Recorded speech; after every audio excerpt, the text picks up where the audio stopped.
Okay, on this video I will be teaching you on how to remove the singular background by using the magic wand tool. Okay, so if we see singular background, we are only having one color, single color like this one. So I choose this picture since this is a very good example for this tutorial. Okay, by the way, credits to the owner of this picture. So it's not in my intention to own this one, but I will just use this one for the tutorial. Okay, so the first thing to do is we need to unlock this layer so that if we will remove the backgrounds, it will be a see-through. Okay, so to do it, we will need to double click this and then click OK.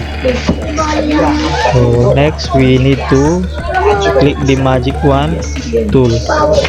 Okay, so let's change first this to 20. This is the default value. Okay, I need to change this to 20 so that I can show you something that can help you on how to use the magic wand tool. Okay, if I click the magic wand tool here, so you will notice that not all the blue color was included in the selection.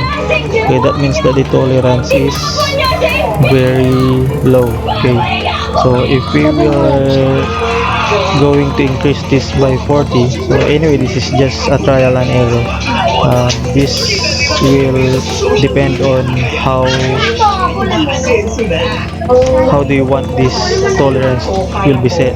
Okay, so I set this one to tolerance and let's see if what will happen next. Okay, so like almost or all of the blue colors now selected. Okay, by increasing the tolerance, it means that in here we are not sure that all of the colors were the same. So there are some parts here that seems that there is a light color of blue, but here there is a dark color of blue.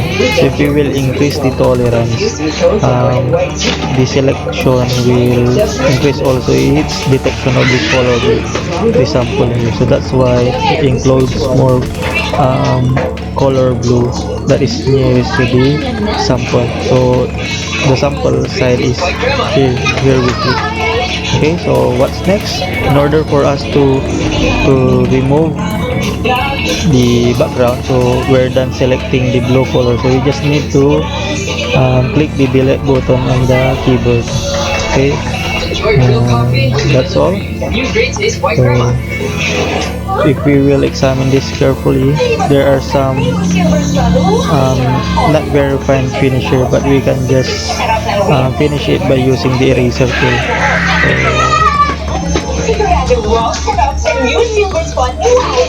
Like this one.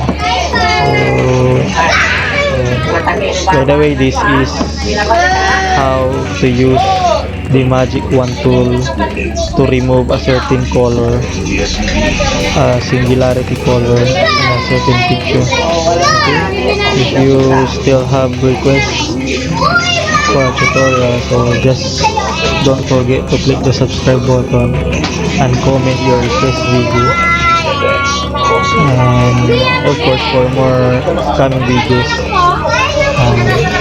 subscribe here on my channel. Okay, that's it. Thank you.